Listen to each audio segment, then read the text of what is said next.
The afternoon sun filtered through the cafe windows, casting golden patterns across the worn wooden tables.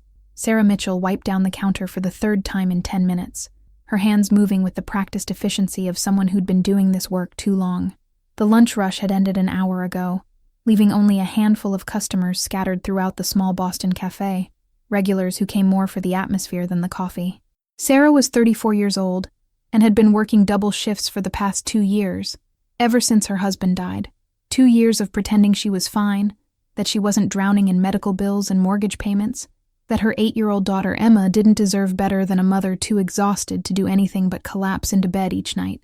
The familiar weight of responsibility pressed against her chest, making it hard to breathe sometimes. "Mom, look." Emma's voice carried from the corner booth where Sarah had set her up with coloring books and homework. Her daughter's blonde curls, so much like her father's, bounced as she held up a drawing. "I finished the horse." Sarah managed a smile, the kind she'd perfected over 2 years of grief. "It's beautiful, sweetheart. Just a few more minutes, okay? Then we'll go home." The bell above the door chimed, and Sarah's spine straightened automatically. A man entered, and something about him immediately set her instincts on edge. He was tall, maybe 6'2", with dark hair that looked professionally styled, despite the casual black jacket and jeans he wore. His movements were controlled, economical, the way someone moved when they were always aware of their surroundings. His eyes, a striking gray blue, scanned the cafe with an intensity that seemed excessive for choosing a coffee shop. "Welcome to Rosie's," Sarah said, forcing warmth into her voice. "What can I get you?" The man approached the counter, and Sarah caught the scent of expensive cologne, something woody and sophisticated that didn't belong in her neighborhood cafe, where most customers smelled like construction sites or office buildings. Up close, she could see the sharp line of his jaw, the slight tension in his shoulders, the way his gaze flicked to the exits before settling on her face. "Black coffee," he said. His voice was deep, measured, with an accent she couldn't quite place, and whatever the girl in the corner would like. Sarah's protective instincts flared immediately. "I'm sorry?" The child. He nodded toward Emma without looking directly at her, which somehow made it worse. "She's been watching me since I walked in. Curious. Buy her something. Hot chocolate, maybe." Every maternal alarm in Sarah's head was screaming. Strangers didn't offer to buy things for children. Strangers who looked like they'd walked out of an action movie definitely didn't offer to buy things for children. "That's not necessary," Sarah said, her tone cooling. "Emma, honey, time to pack up. I didn't mean to frighten you." The man's expression shifted, something that might have been regret crossing his features. I apologize. Just the coffee, please." Sarah poured his coffee with hands that weren't quite steady, hyper-aware of where Emma was, calculating the distance to the phone, the weight of the baseball bat they kept under the counter. She'd learned to be cautious after James died, learned that the world was more dangerous than she'd ever imagined. The man paid in cash, exact change, and took his coffee to a table by the window. He pulled out a laptop, but Sarah noticed he spent more time watching the street outside than looking at his screen. She tried to focus on closing duties, counting the register, restocking napkins, anything to keep busy, but her eyes kept drifting to the stranger. "Mommy, that man is sad," Emma announced, loud enough to carry across the cafe. "Emma, quiet," Sarah hissed, mortified. But the man looked up, and for just a moment, Sarah saw past the professional mask to something raw underneath. Emma was right. He did look sad, lost even. Then the expression vanished, replaced by careful neutrality. 20 minutes later, Sarah was locking up when she noticed the man was still outside, standing across the street, his attention fixed on something down the block. Every instinct told her to get Emma and leave through the back entrance, but something stopped her. Maybe it was the sadness Emma had seen. Maybe it was the way his hand kept moving to his jacket, where she suspected he carried a weapon. Maybe it was just exhaustion making her stupid.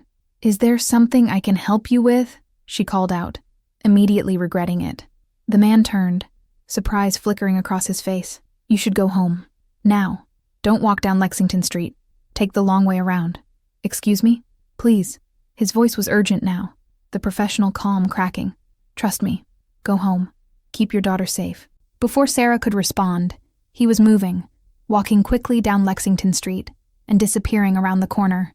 Sarah stood frozen, Emma's small hand in hers, trying to decide if she'd just encountered a concerned stranger or someone dangerous.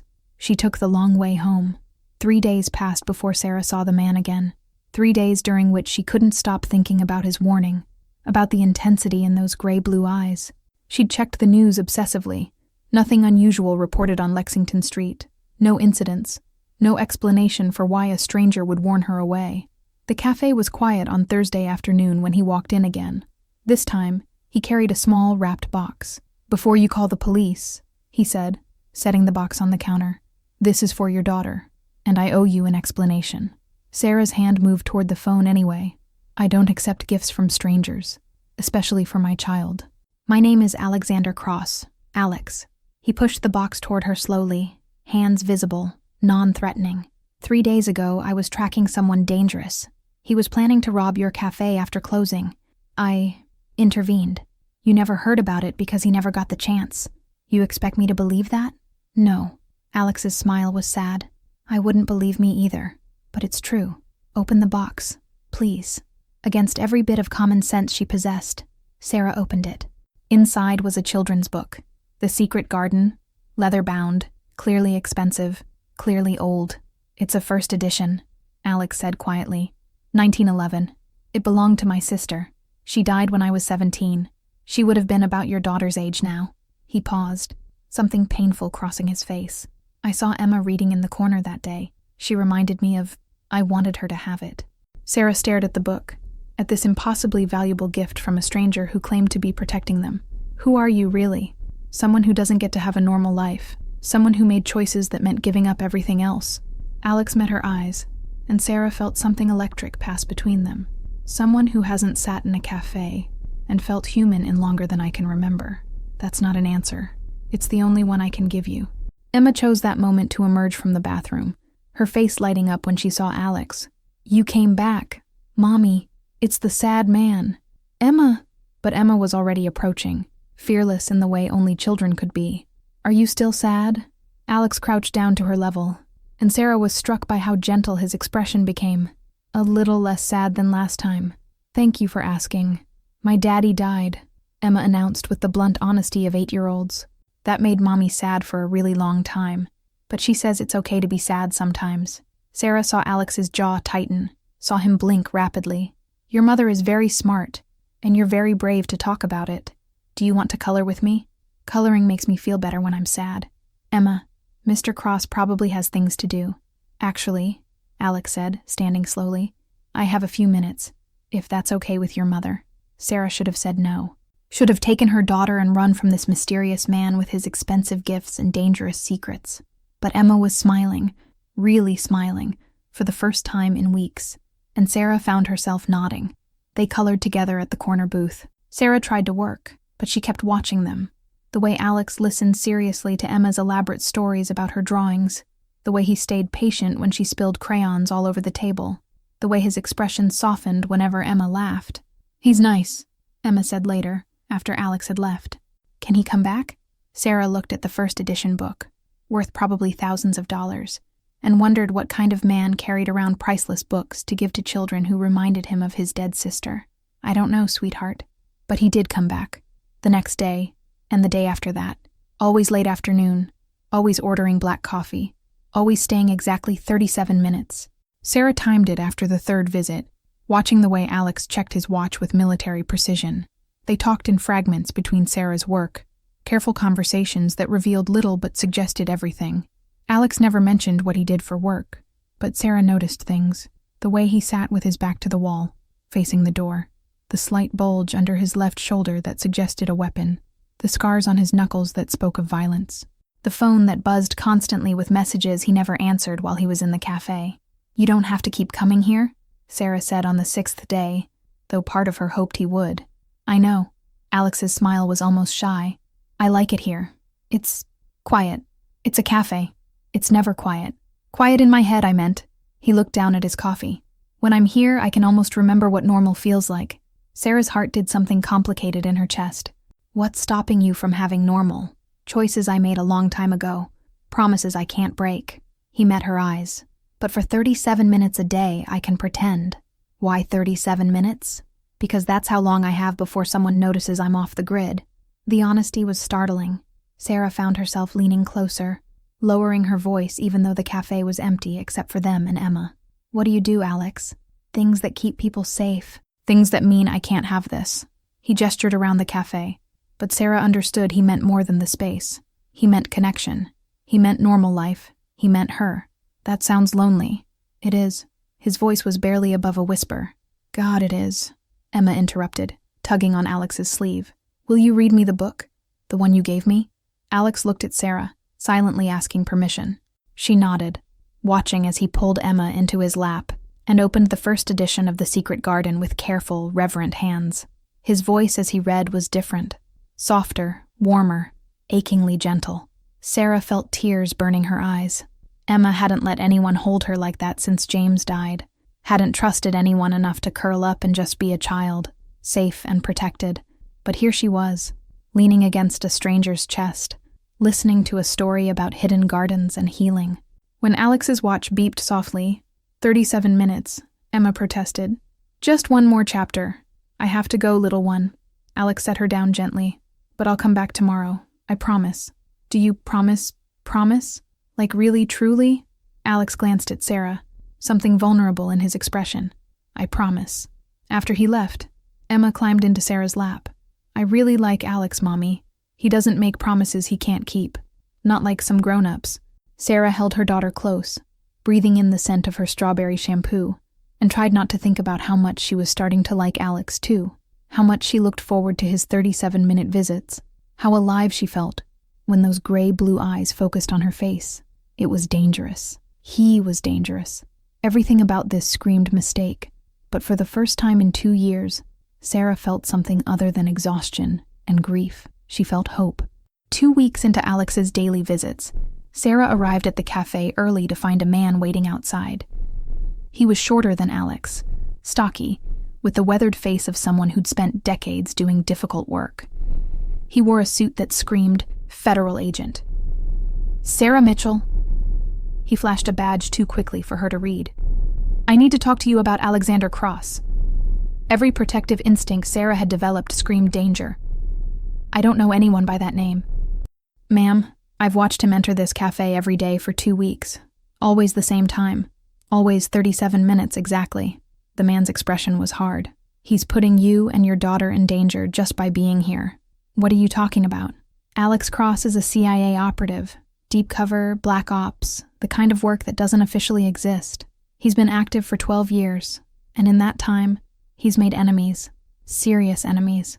People who would hurt you and your daughter just to get to him." Sarah felt the ground shift beneath her feet. CIA. Black ops. She'd suspected Alex was hiding something, but this... Why are you telling me this? Because Alex is compromised. He's supposed to be preparing for an operation in Eastern Europe, but instead, he's here, drinking coffee and reading children's books. He's distracted, vulnerable. The man stepped closer, and when someone like Alex gets vulnerable, people die. "Get away from my cafe, Mrs. Mitchell. Now." Sarah's voice shook but held firm. "Whatever Alex is or isn't, that's his business. Not yours, not mine." The man studied her for a long moment, then pulled out a card. "My number.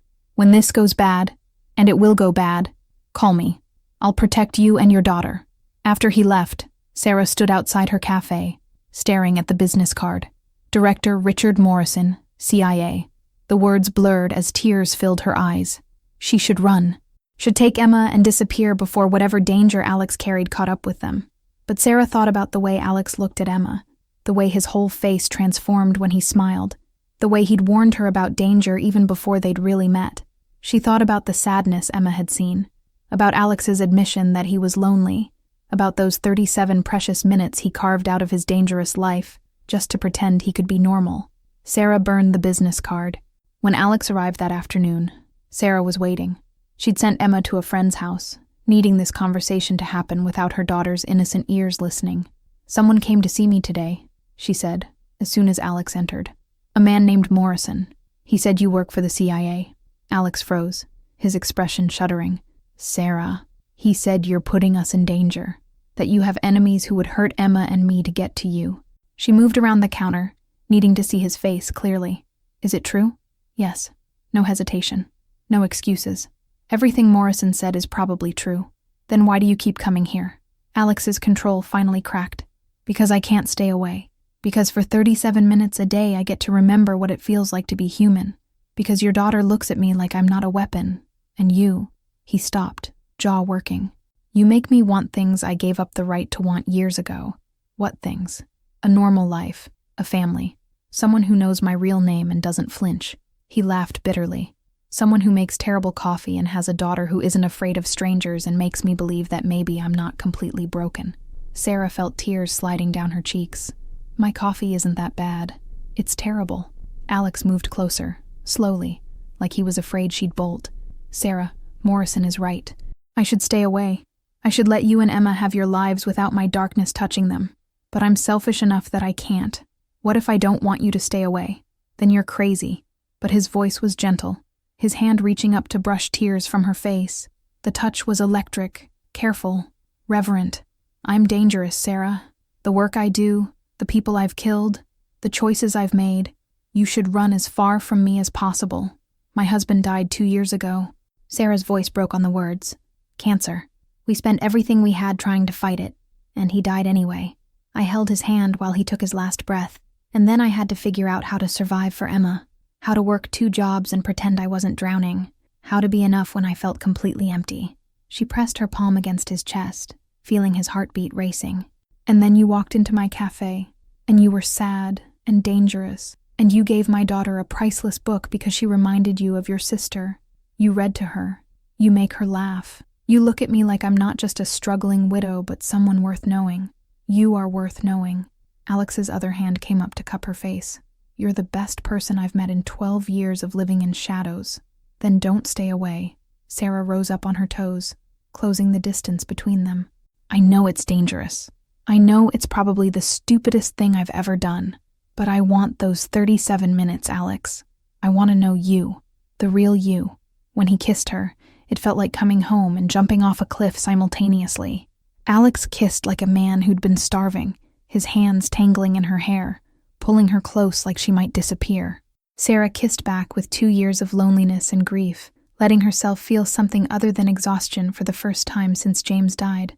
They broke apart, both breathing hard. I'm leaving in 3 days, Alex said, his forehead pressed against hers. Eastern Europe. Long-term deep cover assignment. I'll be gone at least 6 months, maybe longer.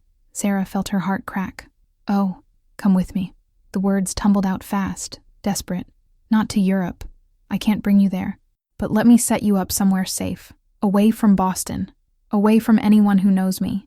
A new place where you and Emma can start over without all this debt crushing you. Where you don't have to work yourself to death just to survive. Alex, I can't just... Please. His voice broke. Let me do this. Let me give you and Emma something better. You said your husband left you drowning in medical bills. Let me fix that. Let me give Emma a childhood that isn't spent watching her mother struggle. Sarah pulled back, studying his face. This isn't about the money, is it? No. Alex's laugh was shaky. It's about 6 months of knowing you're safe while I do things I can't tell you about. It's about coming back to something real instead of just another mission briefing. It's about being selfish enough to want you and Emma in my life, even though I have no right to ask. Where? Somewhere small, coastal. A place where Emma can go to a good school and you can open your own cafe if you want. Or do nothing. Just be. He pulled out his phone, showing her photos of a small town in Maine. I've already looked into it. There's a house for sale, waterfront, good neighborhood. I can have everything set up in 48 hours. Sarah looked at the photos. A charming cottage with blue shutters, a dock extending into calm water, trees, and space, and peace. Everything she'd dreamed of giving Emma but could never afford. This is insane. Completely insane. Alex pocketed the phone. Say yes anyway. Sarah thought about her empty apartment in Boston, about the bills stacked on her kitchen counter, about Emma's too quiet acceptance of their circumstances. She thought about James, about the promises they'd made to give their daughter a good life, about how she'd been failing at that promise for 2 years. And she thought about Alex, dangerous, damaged, desperately lonely Alex, offering her a lifeline with no guarantees, except that he'd come back if he could. 37 minutes a day, she said finally. When you come back, that's all I'm asking for. 37 minutes where you're just Alex, and I'm just Sarah, and we pretend we're normal people. I can do that. Alex pulled her close again, his embrace solid and warm and safe. "I'll do better than that. I'll give you whatever time I have." "Then yes," Sarah whispered the word against his chest. "Yes, we'll go." 48 hours later, Sarah stood in a cottage in Maine with Emma, watching movers unload boxes they hadn't had to pack themselves. Everything had happened with terrifying efficiency. Alex had arranged everything, paid off every debt, transferred ownership of the cafe to her assistant manager, enrolled Emma in a prestigious private school, and set up accounts that would keep them comfortable for years. Emma was running from room to room, shrieking with delight. "Mommy, I have my own bathroom. And look at the ocean. Can I learn to swim? Can we get a dog?" "Maybe, sweetie." Sarah felt tears streaming down her face, happy tears this time.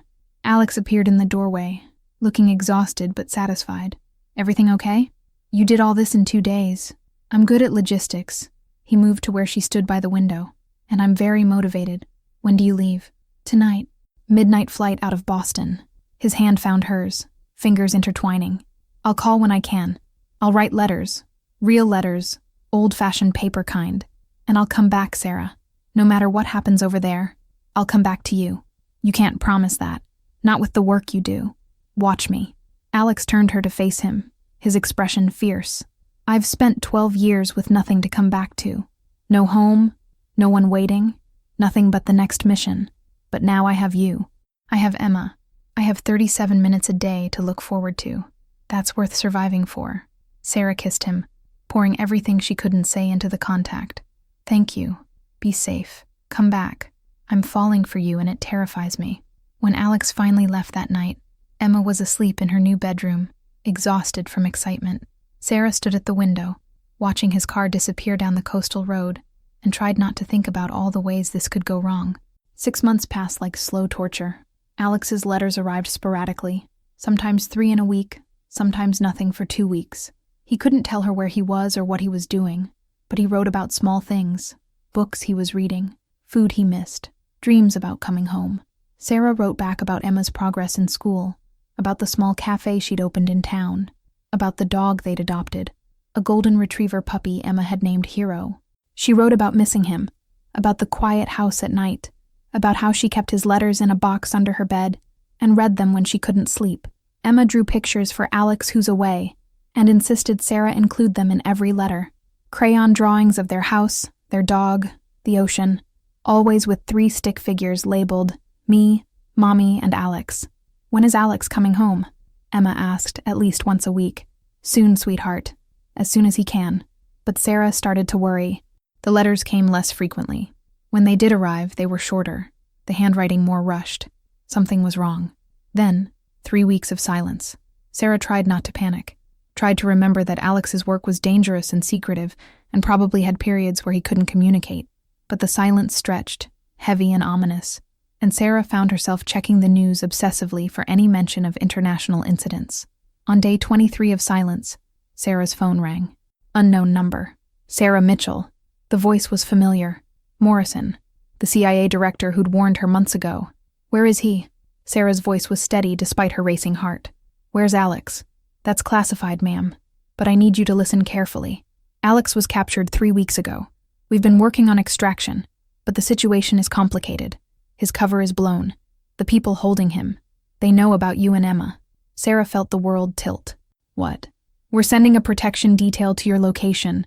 They'll be there in 4 hours. Pack essentials for you and your daughter. You're being relocated to a secure facility until we can neutralize the threat." "No." The word came out fierce, protective. "We're not going anywhere. You bring Alex home. You bring him back safe, or I swear—" "Mrs. Mitchell, you don't understand the danger." "I understand perfectly." Sarah's hands were shaking, but her voice held firm. "I understand that Alex gave us this life. I understand that he's out there somewhere, probably hurt, definitely alone, thinking no one's coming for him. And I understand that you're going to do whatever it takes to bring him back. Because if you don't, I'll go public with everything. Every detail about his work, about the CIA's Black Ops programs, about all of it. That's treason, Mrs. Mitchell. I don't care. Bring him home." The line went dead. Sarah stood in her beautiful coastal cottage, looking at the life Alex had given them, and made a decision. She called the one person she knew could help, her brother, a journalist with connections to everyone who mattered in Washington, I need you to do something for me, she said when he answered. And I need you to ask no questions. 24 hours later, every major news outlet was running a story about a CIA operative captured during a classified mission in Eastern Europe. They didn't name Alex, but the pressure was enough. The president himself demanded action. 3 days after that, Sarah's doorbell rang at 2 a.m. She ran downstairs, heart pounding, and threw open the door. Alex stood on her porch, thinner than she remembered, bruises fading on his face, one arm in a sling, but alive, whole, home. You went to the press, he said, his voice rough with exhaustion and emotion. You threatened Morrison. You made them bring me back. Of course I did. Sarah pulled him inside, gentle with his injuries but needing him close. You promised 37 minutes a day. I intend to collect. Alex laughed, the sound breaking into something that might have been a sob. He pulled her against his chest with his good arm, burying his face in her hair. I love you. God, Sarah, I love you so much. I love you too. Sarah pulled back just enough to see his face. And you're not going back. No more missions. No more danger. Morrison can find someone else. I already told him the same thing. Alex smiled, really smiled, for the first time since she'd known him. I'm done. I'm out. If they'll have me, I want to stay here. With you. With Emma. I want to be normal. Mommy! Emma's sleepy voice came from the stairs. Then she saw Alex and screamed with joy. Alex! She flew down the stairs and launched herself at him. Alex caught her with his good arm, wincing but laughing, holding this little girl who'd changed everything. You came back. Emma squeezed his neck. You promised, and you came back. Always, Alex said, his voice thick with emotion. I'll always come back to you. Both of you. Sarah watched them, her daughter and this dangerous, damaged, beautiful man who'd stumbled into their lives and changed everything. Outside, dawn was breaking over the ocean, painting the sky in shades of gold and pink. 6 months ago, she'd been drowning, working herself to exhaustion, crushed by debt and grief, barely surviving each day. Then Alex had walked into her cafe, sad, lonely, carrying secrets and a priceless book for a little girl who'd reminded him of his dead sister. That gift had been the first of many. The book, the warning that kept them safe, the house by the ocean, the chance at a new life. And now, this final gift, himself, all of himself. No more secrets, no more 37-minute limits. Just Alex choosing them, choosing home, choosing love. Emma pulled back from Alex's embrace, her eyes serious. Are you still sad? Alex looked at Sarah, then back at Emma, and his smile was bright enough to chase away shadows. Not anymore, little one. Not even a little bit. He was right. The sadness Sarah had seen that first day was gone, replaced by something light and alive and real. They'd both been broken. Sarah by loss, Alex by years of isolation and violence. But somehow, impossibly, they'd found each other. They'd built something real from the ruins. Come on, Sarah said, taking Alex's hand. Let's get you settled. Emma, back to bed. School day tomorrow. But Alex just got here, and he'll still be here in the morning. I promise. Sarah met Alex's eyes over Emma's head. He's not going anywhere ever again. Later, after Emma was asleep and Alex had showered and changed into clean clothes, they sat together on the porch, watching the sunrise over the ocean. Alex's good arm was around Sarah's shoulders, her head resting against his chest, listening to his heartbeat. Morrison said the people who captured me were looking for you and Emma, Alex said quietly. That's why I didn't write. I couldn't risk leading them here. But they found out anyway. They were always going to find out. That's the nature of this work. Everyone you care about becomes a target. His arm tightened around her. But you protected them. You protected Emma and yourself by going public, by making me too visible to disappear. I wasn't going to lose you. Sarah's voice was fierce. Not after everything. Not when we'd just found each other. I don't deserve you. Probably not. She smiled against his chest. But you're stuck with us anyway. Me, Emma, and Hero the dog who's going to be very excited to meet you in the morning. Alex laughed, the sound warm and genuine. A dog named Hero. Emma's choice. She has opinions about names. They sat in comfortable silence as the sun climbed higher, painting the ocean in brilliant colors. Sarah thought about the journey that had brought them here, from that first moment in the cafe when Emma had declared Alex sad, to this sunrise where he was finally, truly home. 37 minutes, Alex said suddenly. That's what I thought I could have, but you're giving me a lifetime. Actually, Sarah corrected, tilting her face up to kiss him, we're giving each other a lifetime. That's how love works. I'm still learning that part. Good thing we have time. Sarah stood, pulling him up with her. Come on, I'll show you your room. Or, she hesitated, suddenly nervous. Our room, if you want. Alex cupped her face in his hands, his expression so tender it made her heart ache. I want everything with you, Sarah. Every moment, every day, every ordinary beautiful thing I thought I'd never have. If you'll have me, I'll have you. She kissed him again, slower this time, savoring, damaged parts and all, terrible coffee drinking habits included. I'll teach you to appreciate good coffee eventually. Never going to happen. They went inside together, leaving the sunrise behind, stepping into a future neither of them had planned but both had chosen. It wouldn't be perfect. Alex would have nightmares from his years in the field. Sarah would sometimes wake up panicking about money, even though they didn't have to worry anymore. Emma would need time to adjust to having Alex as a permanent part of their lives. But they would figure it out together, build something real from the broken pieces they'd both been carrying. Create a home not just in this cottage by the ocean, but in each other. In the morning, Emma would wake up and discover Alex wasn't a dream. They'd have breakfast together, the first of thousands. Hero would meet his new person and immediately claim Alex's lap as his favorite spot.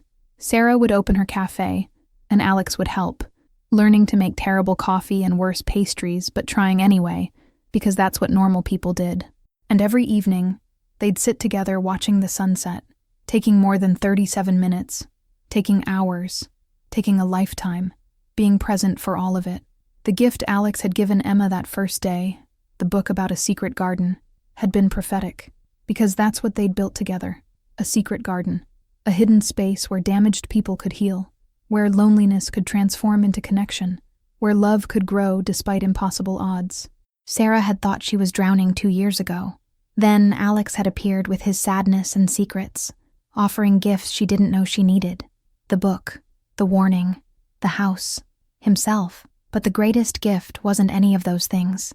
The greatest gift was hope. The belief that broken people could build beautiful things, that second chances existed. That love could find you even in a Boston cafe on an ordinary afternoon, wearing the face of a dangerous stranger who just needed someone to see him as human. Alex had given Emma a book, but he'd given Sarah and Emma something infinitely more precious, a future. And Sarah intended to spend every day of that future, showing him that the gift went both ways, that he'd saved them just as much as they'd saved him, that he was finally, completely, perfectly home.